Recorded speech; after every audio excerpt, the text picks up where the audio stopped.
আবু মুসা আশারি রাদিয়াল্লাহু তাআলা আনহু এবং আবু মালিক আশারি রাদিয়াল্লাহু তাআলা আনহু রাসূলের দুইজন সাহাবী, এরা সিনিয়র সাহাবী। ওনারা দুইজন অনেক দূর থেকে, দূর দেশ থেকে, আশারা অঞ্চল থেকে মদিনায় আসলেন নবীজির সাথে সাক্ষাৎ করার জন্য। মুসলমান হবেন, কালিমা পড়বেন, ঈমান আনবেন, এই জন্য নবীর সাথে সাক্ষাৎ করার জন্য বিরাট বড় কাফেলা নিয়ে মদিনায় আসছে।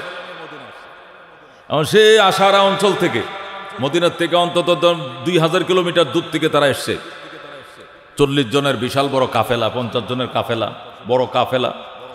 ওরা ওখান থেকে মদিনায় আসবে, এই পর্যন্ত রাস্তায় যত খাবারের প্রয়োজন, 2-4 দিন 10 দিন মদিনায় থাকবে নবীজির দরবারে, এই সমস্ত প্রয়োজনীয় খাবার দাবার সাথে নিয়েই তারা আসছে।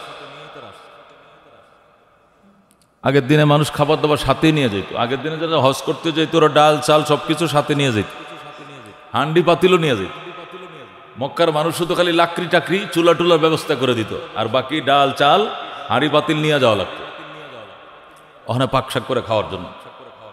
ওখানে যদি পাওয়া না যায়, আমরা না পাই, অভাব থাকে, তখন আমরা কি খেয়ে বাঁচবো।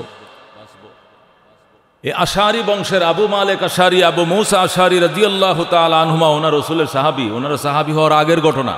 ওনারা বলেন নবীজির সাথে মোলাকাত করার জন্যে আমরা সেই আশারাত থেকে রওনা করছি। আমাদের যে বড় কাফেলা, কাফেলার আসা যাওয়া, থাকার, খাবার দাবার আমরা সাথে নিয়ে আসছি। কিন্তু পথে আমরা রাস্তা হারিয়ে ফেলছিলাম। হারিয়ে এক জায়গায় অনেক দিন থাকছি, ঘুরছি, ঘুরতে ঘুরতে আবার মদিনার পথ পাইছি। মদিনার প্রান্তে পৌঁছাইছি, আমাদের খাবারও শেষ। মদিনার কিনারে পৌঁছাইছি, আমাদের রিজার্ভ খাবার কি হয়ে গেছে? শেষ হয়ে গেছে। বাকি দিন এখানে থাকবো কি খেয়ে, আবার এখান থেকে দেশে যাওয়া লাগে, যাবো কি খেয়ে, এই টেনশনে পড়ে গেলাম আমরা।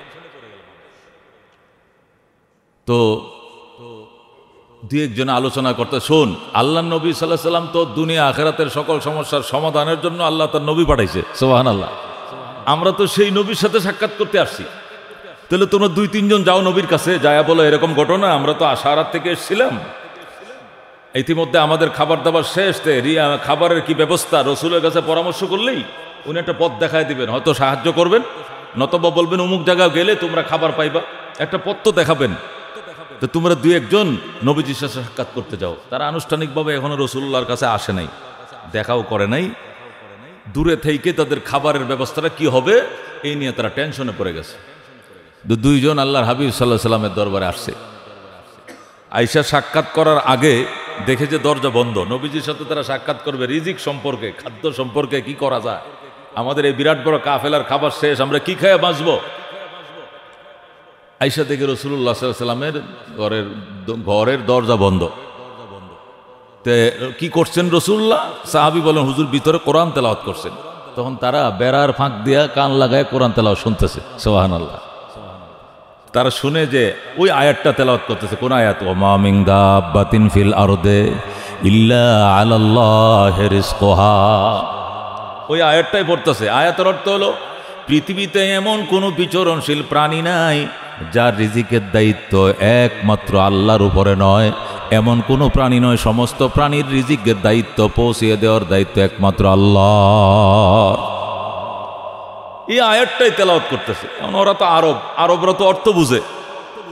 যখন আল্লাহর হাবিব সাল্লাল্লাহু আলাইহি ওয়াসাল্লামের তেলাওয়াতকৃত আয়াতটা তারা বেড়ার ফাঁক দিয়ে শুনলো।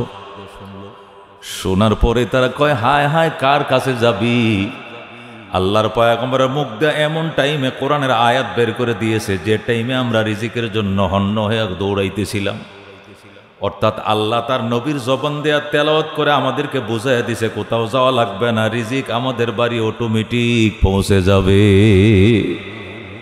সুতরাং এক কাজ করি, আমরা রাসূলুল্লাহ সাল্লাল্লাহু আলাইহি ওয়াসাল্লামকে ডাকার দরকার নাই, ওনার থেকে নতুন করে জিজ্ঞাসা করার কোনো প্রয়োজন না। যা জিজ্ঞাসা করতে আসছিলাম সেটা তো কোরআনের আয়াত দিয়ে আমরা বুঝে পেয়েছি। সুতরাং তারা আর রাসূলুল্লাহর সাথে দেখা না করে আবার চলে গেছে কাফেলায়।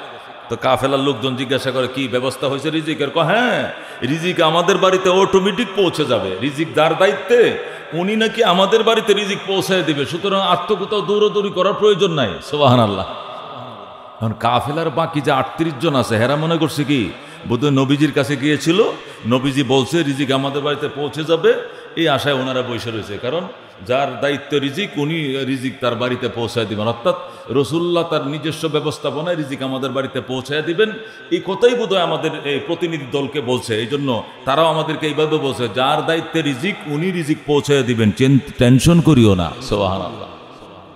অথচ তারা কিন্তু নবীজির সাথে সাক্ষাৎও করে নাই, শুধু কোরআনের আয়াত তেলাওয়াত শুনে তারা চলে এসছে। আর এসে কি বলছে, যার দায়িত্বে রিজিক, যার জিম্মায় রিজিক উনি যথাযথ রিজিক তার কাছে অটোমেটিক পৌঁছায় দিবেন, এ নিয়ে আমাদের অত পেরেশান হতে হবে না। তো বাকি সাহাবায়ে কেরাম তো চিন্তা করলেন রিজিকতে হলে মনে হয় নবীর সাথে কথা হয়েছে, নবী এই কথা প্রতিশ্রুতি দিয়েছেন যে তোমরা টেনশন করিও না, তোমাদের কাফেলার মধ্যে আমি রিজিক পৌঁছায় দিই। তারা তো একই করে বসে রয়েছে কার উপরে, যে যার উপরে রিজিক দেওয়ার দায়িত্ব উনি রিজিক পৌঁছায় দিবেন। এইটা মুহাম্মাদের সাথে মনে হয় আমাদের প্রতিনিধির কথা হয়েছে, অথচ কথা কিন্তু হয় নাই। ওরা শুধু বেড়ার ফাঁক দিয়ে কোরআনের তেলাওয়াত শুনছে, যেরকম আল্লাহু আকবার। হাদিস শরীফের মধ্যে আসছে, হঠাৎ করে একদল মানুষ রান্না করা খাঞ্চা ভরা খাবার নিয়ে ওই কাফেলার কাছে গেছে। দেখো ভাই আপনারা কারা? আমরা মুসাফির কাফেলা, আপনাদের আপ্যায়নের জন্য আমরা কিছু খাবার তৈরি করে এনেছিলাম, আপনারা খাবারগুলো খান। কে বা কারা এটার কোনো সন্ধান নেই, রাসূলুল্লাহ কিন্তু তাদেরকে পাঠান নাই। হঠাৎ করে একদল লোক বড় খাঞ্চা ভরে খাবার রেডি করে এই খাবার নিয়ে ওই কাফেলার কাছে যায়, বলতে ভাই আপনাদের বাড়ি কোথায়? আশারা বংশের। ওই সর্বনাশ, সেই আশারার থেকে আমাদের মদিনায় এসছেন? হ্যাঁ। আপনাদের খাবারের কি হালত আমরা তো জানি না, এই যে আপনাদের জন্য রান্না করা খাবার নিয়ে আসছে, তৃপ্তি করে খান। ওরা মনে করছে ওই যে সংবাদ আনছে, আগেই তো সংবাদ নিয়ে আসছে, যার দায়িত্বে রিজিক তিনি পৌঁছায় দিবেন উনি মনে হয় পাঠাইছে। এই মনে করে ওই 40 জন তৃপ্তি সহকারে খাইছে। খাইতে খাইতে খাইতে পরিপূর্ণ তৃপ্তি করে খাওয়ার পরেও খাবার বাইছে গেছে, খাবার কে গেছে, বেড়ে গেছে। এত পরিমাণ রান্না করা খাবার আইছে যে ওই কাফেলা পুরা খাওয়ার পরও খাবার বেঁচে গেছে। এখন লোকজন বলতেছে, কয় এই খাবারগুলো রাসূলুল্লাহ সাল্লাল্লাহু আলাইহি ওয়াসাল্লামের দরবারে বাড়তি খাবারগুলো পৌঁছায় দিলে ভালো হবে। কারণ আমাদের যে পরিমাণ খাবারের প্রয়োজন ছিল, মাশাআল্লাহ আমরা যেটা খাইছি ইনশাআল্লাহ 3 দিন থাকা যাবে। এই খাবার যে খাবার পরিমাণে আমরা খেয়েছি 3 দিন থাকা যাবে, আমাদের আর নতুন খাবারের প্রয়োজন নেই। আরও তো ক্ষুধার্ত মানুষ থাকতে পারে, বাড়তি খাবারগুলো নবীজির দরবারে পৌঁছায় দেয়। ওনারা কাফেলা দলের লোকজন মিলে কয়েকজনে আবার এই বাড়তি খাবার নিয়ে নবী আলাইহিস সালামের দরবারে যায়, কই ইয়া রাসূলুল্লাহ আপনি যে আমাদের জন্য রান্না করা খাবার পাঠিয়েছিলেন, খাবারটা অনেক মজা হয়েছে, আমরা তৃপ্তি সহকারে খেয়েছি। খাবার পরেই খাবারগুলো বেড়েছে, এগুলো আরও ক্ষুধার্ত মানুষ থাকতে পারে, ওনাদেরকে আপনি পৌঁছে দেন। আপনার জন্য অসংখ্য শুকরিয়া, আপনি দয়া করে যে আমাদের ক্ষুধার্ত মানুষগুলোর জন্য রান্না করে একবার খাবারটা পাঠাইছিলেন। আল্লাহ রাব্বিক না তো, আমি তো কোনো খাবার পাঠাই নাই। আল্লাহু আকবার। কে বলছে তোমাদেরকে আমি খাবার পাঠিয়েছিলাম? না তো, আমি তো কোনো খাবার পাঠাই নাই। কি বলেন আপনি? আমাদের কাফেলা না আসছে, আমাদের না 2 জন প্রতিনিধি আসছিল, আসার পরে আপনার থেকে সায় নিয়েছে। আপনি নাকি বলেছেন রিজিক দেওয়ার যার দায়িত্ব উনি রিজিক যথাযথ পৌঁছে দেবে। আমরা তো মনে করছি আপনার দায়িত্বে আপনি রিজিক পৌঁছে দিয়েছেন। রাসূল বলেন রিজিকওয়ালা আসমানে, যেরকম আল্লাহু আকবার। উনি আকাশে। আপনাদের কোনো প্রতিনিধির সাথে আমার কখনো দেখা হয় নাই। আশারি কোনো প্রতিনিধির সঙ্গে আমার দেখা হয় নাই। আমি হয়তো কোরআন তেলাওয়াত করতেছিলাম, ওমা মিন দাব্বাতিন ফিল আরদি ইল্লা আলাল্লাহি রিজকুহা, হয়তো এই আয়াত শুনে তরজমা বুঝেই তারা বিদায় হয়ে গিয়েছে যে আল্লাহর উপরে রিজিকের দায়িত্ব। আর আপনারা সে আশার উপরে ছিলেন, যেহেতু আল্লাহর উপরে আপনাদের আস্থা ছিলেন, আল্লাহই কোনো বন্দার দিল নরম করে দিয়েছে, তারা খাবার তৈরি করে আপনাদেরকে খাইয়েছে। যেরকম আল্লাহু আকবার। এই হাদিসের এই ঘটনা সরাসরি হাদিসের মুসলিম শরীফে, নাসাই শরীফে, আবু দাউদ শরীফে, 3 কিতাবে ঘটনা আছে। মুসলিম, নাসাই, আবু দাউদ, এই বিশুদ্ধ হাদিসের কিতাবে ঘটনা এনে জগৎবাসীকে বুঝাইতেছে রিজিকের দায়িত্ব কার। ওর উপরে আস্থা থাকলে হবে। মাশাআল্লাহ, মাইয়াত্তাকিল্লাহ ইয়াজআল লাহু মাখরাজা ওয়া ইয়ারযুকুহু মিন হাইসু লা ইয়াহতাসিব। আল্লাহর উপরে আস্থাশীল হয় যারা, আল্লাহকে ভয় করে যারা, আল্লাহর প্রতি তাকওয়া অবলম্বন করে যারা, আল্লাহ তার রুদ্ধ পথকে খুলে দেয়, বাঁধা পথকে খুলে দেয়। আর এমন জায়গা থেকে রিজিকের ফয়সালা করে, সেখান থেকে রিজিক যে পাবে এই কথা কোনোদিন সে কল্পনাও করে না। সুবহানাল্লাহ। দোস্ত, আল্লাহ তাআলার উপরে ওরকম থাকতে হবে। এই রিজিক দুই প্রকার। কারণ ওই রিজিক কয় প্রকার? একটা হালাল রিজিক আর একটা হারাম রিজিক। রিজিক কোনোদিন হারাম হয় না, সব রিজিকে হালাল, কিন্তু ইনকাম পন্থাটা হারাম হইলে রিজিকটা হারাম হয়ে যায়। কারণ রিজিককে কোনো হারাম আছে? আমরা কই না হালাল রিজিক হারাম রিজিক, হালাল ইনকাম হারাম ইনকাম, আমরা বলি কিনা? ইনকাম হারাম হয়, ইনকাম কি হয়? হারাম হয়। রিজিকের ইনকামটা হারাম হয়, কিন্তু রিজিক কোনোদিন হারাম হয় না। ওই জন্য মুফাসসির কেরাম বলেন, মানুষ তো বলে রিজিক দুই প্রকার, একটা হালাল রিজিক আর একটা হারাম রিজিক। হালাল রিজিক কাকে বলে? যার ইনকামটা হালাল পন্থা হয়। আর হারাম রিজিক কাকে বলে? যার ইনকামটা হারাম পন্থা হয়। আসলে রিজিক তো হারাম হয় না, সব রিজিকে আল্লাহর পক্ষ থেকে হালাল। তবে যারা ইনকাম করবে হারাম পন্থায়, তার এই হালাল রিজিকটা তার জন্য বক্ষণ করাটা কি হয়ে যায়? হারাম হয়। আল্লাহ তাআলা সাধারণ ইমানদারদেরকে, আল্লাহ তাআলা বেঈমান কাফের সকলকে, আল্লাহ তাআলা নবী রাসূলকে, সব ধরনের মানুষকে, মানে দুনিয়ার সাধারণ মানুষকে, তারা ইমানদার হোক বা না হোক, সবাইকে ঘোষণা দিয়েছেন, ইয়া আইয়ুহান নাস কুলু মিম্মা ফিল আরদি হালালান তাইয়্যিবা ওয়ালা তাত্তাবিউ খুতুওয়াতিশ শাইতান ইন্নাহু লাকুম আদুউম মুবিন। আল্লাহ বলেন, ইয়া আইয়ুহান নাস, ওরে মানব জাতি, ও হে মানব জাতি, তুই মুসলমান হস আর নাই হস, তুই ইমানদার হস আর ইমানদার নাই হস, তুই যে ধর্মেরই হস না কেন, তুই আল্লাহকে বিশ্বাস করস আর নাই করস, তা তোকে বলছি কুলু মিম্মা ফিল আরদি হালালান তাইয়্যিবা। তুই বেঈমান হলেও হালালে তাইয়্যিব পবিত্র রিজিক তুই খাবি, তুই বেঈমান হইলেও হারাম রিজিক তুই খাস। রিজিক এমন একটা জিনিস, এটা ইমানদারের জন্য যেরকম সতর্কতার সাথে কামাই করতে হয়, বক্ষণ করতে হয়, বেঈমানের জন্য আল্লাহ বলছেন, নতুবা সমাজ ব্যবস্থা ধ্বংস হয়ে যাবে। সুদ খাওয়া ইমানদারের জন্য হারাম আর বেঈমানের জন্য হালাল এমন নয়। সুদের দ্বারা ধনীরা ধনী হতে থাকবে আর গরিবরা গরিবে হতে থাকবে, সমাজ ধ্বংস হয়ে যাবে, সমাজে গুণে ধরে ফেলবে। এটা যদি ইমানদাররা না খায় আর বেঈমানরা খায়, তারপরে তো একই অবস্থা থাকবে। এই জন্য আল্লাহ ইমানদার বেঈমান সবাইকে বলছে হালাল খা, বৈধ খাবার খাবাটা। ইমান আনস না তাতে কি? সমাজ ব্যবস্থা ধ্বংস করিস না। তুই কালিমা পড়স না তাতে কি? তারপরে সমাজটাকে তুই ধ্বংস করিস না। তো খাবার ক্ষেত্রে তুই হালাল খাবি। এই জন্য বলছে ইয়া আইয়ুহান নাস, নাস মানে হে ইমানদার, এরকম না, নাস মানে হে মানব জাতি। ইয়া আইয়ুহান নাস, হে মানব জাতি, কুলু মিম্মা ফিল আরদি হালালান তাইয়্যিবা, তোমরা বক্ষণ করো, তোমরা খাও, মিম্মা ফিল আরদে, জমিনের মধ্যে যা আছে, হালাল এবং তৈয়ব। হালাল মানে হালাল, তৈয়ব মানে পবিত্র। পবিত্র হালাল পবিত্র আহার তুমি বক্ষণ করো। তুমি ইমানদার হও আর বেঈমান হও, সমাজ ব্যবস্থা যাতে ধ্বংস না হয়। এই জন্য ইমান আনো নাই, ঠিক আছে, ইমান আনো নাই, তারপরেও তোমাকে খানার ক্ষেত্রে সতর্কতার সাথে বলছি, তুমি হারাম খাবার তুমি খাইও না। আল্লাহ ইমানদারকে বলছেন, ইয়া আইয়ুহাল্লাযীনা আমানু কুলু মিন তাইয়্যিবাতি মা রাযাকনাকুম ওয়াশকুরু লিল্লাহ ইন কুনতুম ইয়্যাহু তা'বুদুন। আল্লাহু আকবার। আল্লাহ বলেন, ইয়া আইয়ুহাল্লাযীনা আমানু, এখন বলতেছে হে বিশ্বাসীরা, কুলু মিম্মা ফিল আরদি, কুলু মিন তাইয়্যিবাতি মা রাযাকনাকুম, যে রিজিক তোমাদেরকে দিয়েছে এর মধ্যে পবিত্র যেগুলো, এগুলো তোমরা ভক্ষণ করো। ওয়াশকুরু লিল্লাহ, এবং আল্লাহর কৃতজ্ঞতা আদায় করো। ইন কুনতুম ইয়্যাহু তা'বুদুন, যদি তার ইবাদতেই তোমরা করো, তাহলে শ্বাসে নিঃশ্বাসে বলো, হে রব, তুমি খাওয়াইছো বলেই আমি খাইছি। আলহামদুলিল্লাহিল্লাযী আত'আমানা ওয়া সাকানা ওয়া জাআলানা মিনাল মুসলিমিন। যেরকম সুবহানাল্লাহ। তুমি খাওয়ার পরে কি বলবা? সকল প্রশংসা ওই আল্লাহ তাআলার জন্য, যিনি আমাকে খাওয়াইলেন, যিনি আমাকে পান করাইলেন, যিনি আমাকে মুসলমান বানাইলেন, তার জন্যই সমস্ত প্রশংসা। আলহামদুলিল্লাহিল্লাযী আত'আমানা ওয়া সাকানা ওয়া জাআলানা মিনাল মুসলিমিন। সকল প্রশংসা ওই আল্লাহ তাআলার জন্যে, যিনি আমাকে খাওয়াইলেন, যিনি আমাকে পান করাইলেন, যিনি আমাকে মুসলমান বানাইলেন, তার জন্যই সমস্ত প্রশংসা। সুবহানাল্লাহ। এটা হলো ইমানদারদের জন্য। এবার নবীদের জন্য, ইয়া আইয়ুহান নাবিয়্যু ইয়া আইয়ুর রসুল, হে রসুলগণ, কুলু মিম্মা ফিল আরদি হালালান তাইয়্যিবা, তোমরা জমিন থেকে হালালে তৈয়ব খাবারগুলো, পবিত্র খাবারগুলো খুঁজে খুঁজে খাও। আল্লাহ নবীগণকেও বলছেন, সাধারণ ইমানদারকেও বলছেন, এমনকি বেঈমান কাফের সহ সাধারণ মানব জাতিকেও বলছেন।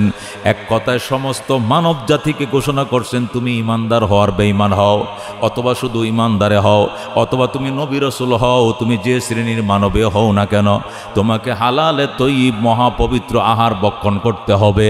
এছাড়া সমাজ বিনির্মাণে, আল্লাহু আকবার, তোমার এই ভূমিকা সমাজ বিনির্মাণে ধ্বংস ডেকে আনবে, গুণে ধরবে সমাজে। যদি সমাজে সুদ থাকে, ঘুষ থাকে, ঘ্রাস থাকে, একজনের সম্পদ আরেকজন যদি ঘ্রাস করে খাও, জুলুম।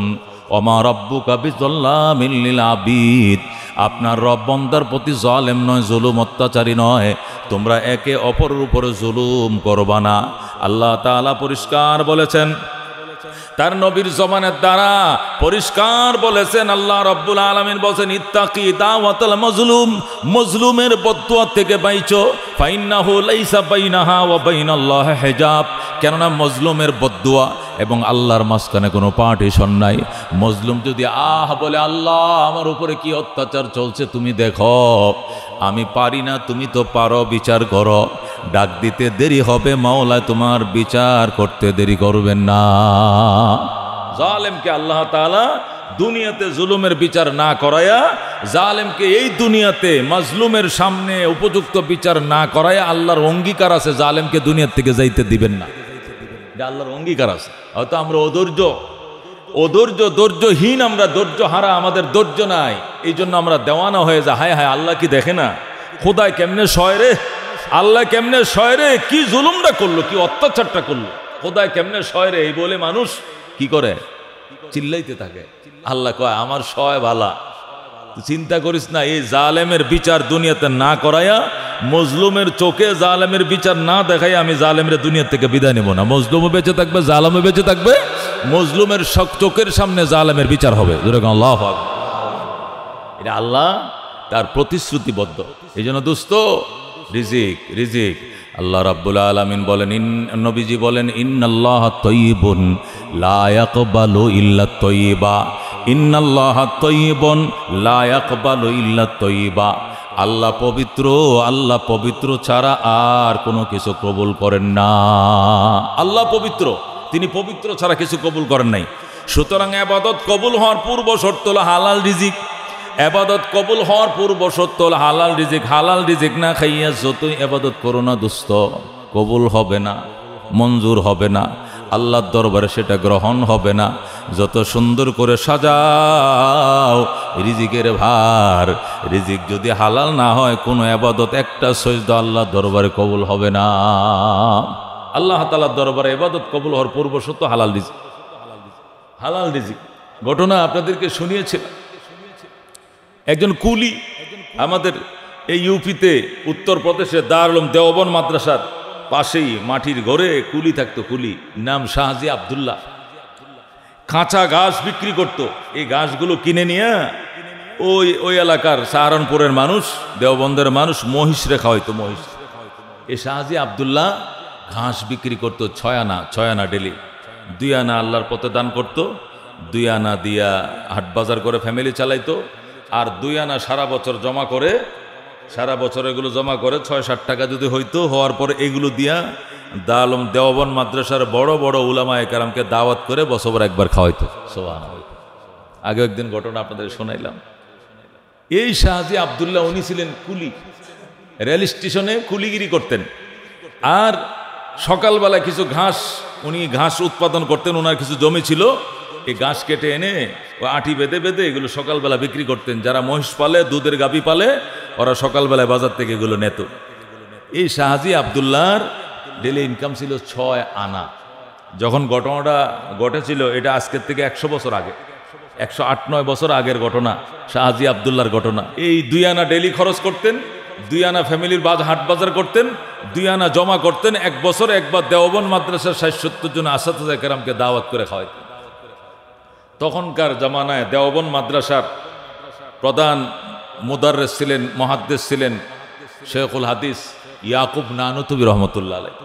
হযরত ইয়াকুব নানুতুবি রহমতুল্লাহ আলাইহি বলেন, আমরা শুধু অপেক্ষায় থাকতাম শাহজি কবে দাওয়াত খাওয়াবে, শাহজির দাওয়াতের জন্য অপেক্ষা। আমাদেরকে সাহারানপুরে, দিল্লিতে বড় বড় লোকরা, মুসলমান বড় বড় প্রপার্টি ব্যবসায়ীরা গাড়ি পাঠায় দিত দাওয়াত খেয়ে আসার জন্য। আমাদের গাড়িতে নিয়ে যাব, খাওয়ায় আপনার বাড়ির সামনে মাদ্রাসায় নামায় দিয়ে যাব। কিন্তু উস্তাদরা দাওয়াত খেতে এত আগ্রহ দেখাইতো না।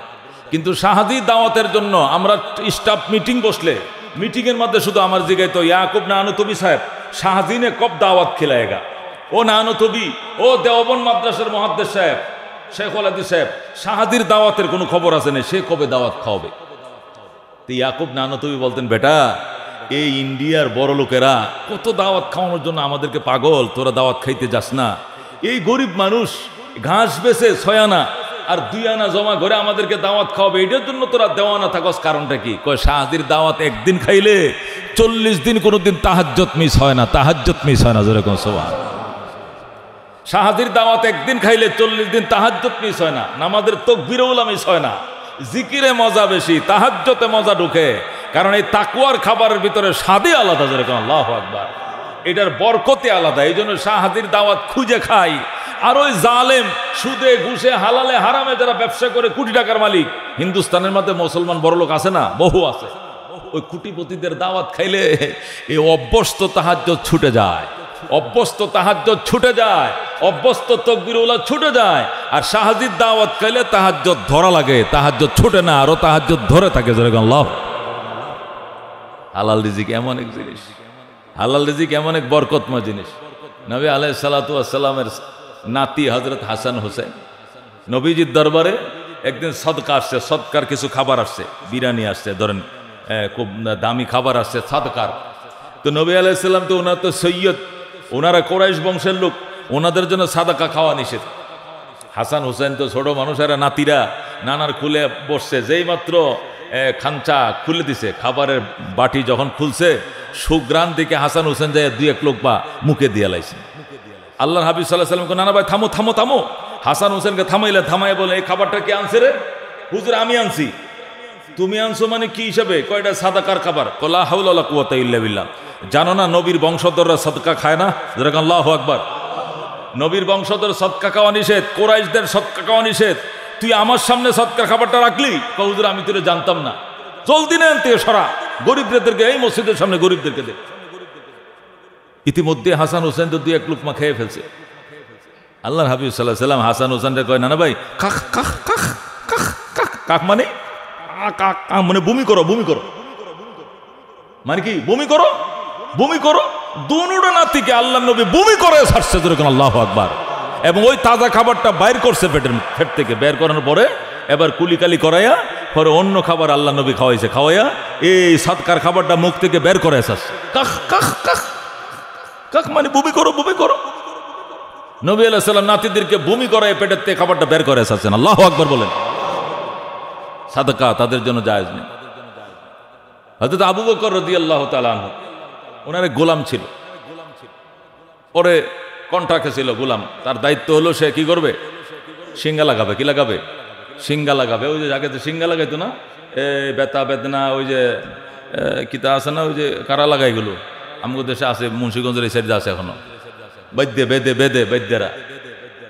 তো অনেক সাহাবীরা আছে ওই সিঙ্গা লাগাই না, লোক রাখতো, ওরা সিঙ্গার কাজ করতো, ইনকাম করলে ইনকামটা আইনা দিত, আইনা দিলে এগুলো গোলাম রেখা হয়তো গরুর, উটের বুসি, কোঁড়া ইত্যাদি কিনা খাওয়াইতো। সিঙ্গা লাগানোর টাকা খাওয়া জায়েজ আছে, তবে নিজেরা না খাইয়া গরুর পশু খাবার খাওয়াইলে বেশি উত্তম আর কি। সিদ্দিক আকবরের এক গোলাম একদিন খাবারের পুটলা নিয়ে আসে, দামি খাবার, মেজবানের খাবার, পুটলা নিয়ে আসছে। আল্লাহ হযরত সিদ্দিক আকবর 3 দিনের উপবাস। কয়দিনের উপবাস? আইনে কয়, বস আপনার জন্য খাবারটা আনছিলাম, শেখ আপনার জন্য খাবারটা আনছিলাম, খান। আবু বকর রাদিয়াল্লাহু তাআলা আনহু ক্ষুধা, 3 দিনের ক্ষুধা, তো এই ক্ষুধার ছোটে খাবারটা খেয়ে ফেললেন। খেয়ে পরে জিজ্ঞাসা করতেছে, আচ্ছা এই খাবার এত, তুই এই লজিজ, এই সুস্বাদুময় খাবার তুই কোত্থেকে আনলি বল? এখন গোলাম বলতেছে, বস এটা তো একটা ইতিহাস, এটাকে বলবো? হ্যাঁ বল। ইতিহাস কি আবার? তুই কিনে আনুস নাই? না। কামাই করে আনুস নাই? কয় না। তো কি? কই আরো 1 বছর আগে এক মহল্লার সামনে দিয়ে যাচ্ছিলাম, যাওয়ার পরে দেখলাম যে এক লোকে অসুস্থ, সাপে কাটছে না কি কাটছে, ধরফর করতেছে, মরে যেতেছে। তো আমাকে বললো, হাল তোমাদের মধ্যে কেউ কি ঝাড়ফুঁক করেন না, আছে? তখন আমি বলে ফেললাম যে হ্যাঁ আসি, আমি আসি, আমি পারবো। তুমি ঝাড়ফুঁক করতে পারো? পারো। পরে আমি যাই ওই রুগীটারে, যেটা সাপে কাটছিল বা বোমরে কাটছিল অথবা অসুস্থ ছিল, এর আমি সুন্দর করে জানলাম কি দিয়ে জারছুস? কয়ে আগের দিনে যখন মন্ত্র যা জানতাম এই মন্ত্র দিয়ে জারছি। এগুলো কুফুরি মন্ত্র না ইসলামের? কই এগুলো ইসলামের না, অন্য আউলা মন্ত্র দিয়া ফু দিছি, পরে তুই ভালো হয়ে গেছে। ভালো হওয়ার পরে আমি বললাম যে আমি যে রুগীটারে এত চেষ্টা করার পরে ভালো করলাম, আমার কিছু হাতিয়ে দাও, টাকা দাও। ও আমার টাকা দেয় না, পরে একদিন দিমু। এই পরে একদিন দিমু কইতে বেশ কয়েক বছর চলে গেল। এবার ওই বাড়ির সামনে দিয়ে আমি যাইতেছি, এখন তো আমি মুসলমান, ওই বাড়ির সামনে দিয়ে যাইতেছি, দেখি যে ওই বাড়িতে বিরাট কোনো বিয়ের শাদীর কোনো একটা অনুষ্ঠান চলতেছে। তখন আমি অনুষ্ঠানের ওই বাড়িতে হাজির হইলাম। হাজির হওয়ার পরে আমারও তো চিনে কই তোরে দিয়ে যে কয়েক বছর আগে একটা মন্ত্র পড়াইছিলাম, জারপুর কাম করাইছিলাম, তোরা তো কি দেই নাই, বিনিময় দেই নাই, আজকে খাইয়া যাবি, এর বিনিময় আজকে তোরা এক পেট তুই যা খাইতে পারোস এবং যা লয়ে যেতে পারোস। তখন আমি কিছু খাইছিও আর কিছু নিয়ে আইছি। এটা কিন্তু আমার ওই জারফুকের মন্ত্রের কি প্রতিদান, বিনিময়। তখন তো আমার হাতিয়াটা দেয় না, আজকে দিছে। এখান থেকে হুজুর আমি আনছিলাম, এরপরে আপনি খেয়ে ফেলছেন, মাশাল্লাহ দিলে কোনো সমস্যা নেই, খাইছেন তো ভালোই। আবু বকর কি করলি, এই জিনিস তুই আমার খাওয়াইছিস? সিদ্দিক একবার হাত ঢুকা দিছে মুখের ভিতরে দিয়া বমি করছে, করে এই খাবার সব পেটাতে বাইর করে বমি করে কয়ে লা হাওলা ওয়ালা কুওয়াতা ইল্লা, তুই করছিলে কি, তুই করছিলেটা কি, এই খাবার তুই আমার ভিতরে ঢুকাইলি? আমরা কোরাইশ, আমরা কি কোরাইশ, আমরা এই সমস্ত আজে বাজে জিনিস খাই না। যেরকম আল্লাহু আকবার। একে বলে হালাল রিজিক, একে বলে হালাল রিজিক। আল্লাহ বলে ইয়া আইয়ুহাল্লাযীনা আমানু কুলু মিম্মা মিন তাইয়্যিবাতি মা রাযাকনাকুম ওয়াশকুরু লিল্লাহি ইন কুনতুম ইয়াহু তা'বুদুন। যদি আল্লাহর ইবাদত করো হে ঈমানদারেরা, তাহলে পবিত্র রিজিক খাও, পবিত্র আহার খাও। যদি আল্লাহকে ইবাদত করো তাহলে পবিত্র খাবার খাও এবং তার শুকরিয়া আদায় করো। খাবারটা খাওয়ার পরেই, খাবারটা শেষ হওয়ার সাথে সাথে এখনো হাতটা ধো নাই, আগেই বলে ফেলবে আলহামদুলিল্লাহিল্লাযী আত'আমানা ওয়া সাকানা ওয়া জাআলানা মিনাল মুসলিমিন। সকল প্রশংসা ওই আল্লাহর জন্যে, যিনি আমাকে খাওয়াইলেন, যিনি আমাকে পান করাইলেন এবং আমাকে মুসলমানদের অন্তর্ভুক্ত করলেন, তার জন্য সমস্ত প্রশংসা, সমস্ত প্রশংসা। দোস্ত, এই জন্য মহব্বতের সাথে বলছি, জিন্দেগি ঘুরিয়ে ফেলেন। এক বেলা খাবো প্রয়োজনে, 3 বেলার জায়গায় 2 বেলা খাবো প্রয়োজনে। হারাম খাবো না, হারাম ইনকাম করব না। মনে রাখো, হালালে বেজাল নাই, হারামে আরাম নাই। ঠিক কিনা? হালালে কি নাই, বেজাল নাই। হালালে বেজাল নাই, হারামে আরাম নাই। হারাম দেখতে অনেক দেখা যায়, যাইতেও আঞ্জাবরে একসাথে চলে যায়, আসে আঞ্জাবরে, চলেও যা আঞ্জাবরে। এই যে জুয়ারিরা জুয়া খেলে 1 লাখ আইসে গেছে, এক দানে 1 লাখ পাই গেছে, যাওয়ার টাইমে 2 লাখ চলে গেছে। এমন যাওয়া যায়, জুয়ারি মাথা খারাপ হয়ে যায়। শেষে কি করে, ও বউ ধরে দিলাম, টেকা তো নাই, পরে কি ধরে দেয়, বউ ধরে দেয়। আমার বউ পায়ে গেছে কে, ওই পাশের জুয়ারি। ভাই যে বউ লয়ে টানাটানি শুরু হয়েছে, কিরে বাবি সাহেব আসেন, কি আমনের জামায় দানে আমনের দৌড় দানে আমি পাইছি, এখন আজকের থেকে আমনে আমার বউ। যেরকম নাউজুবিল্লাহ।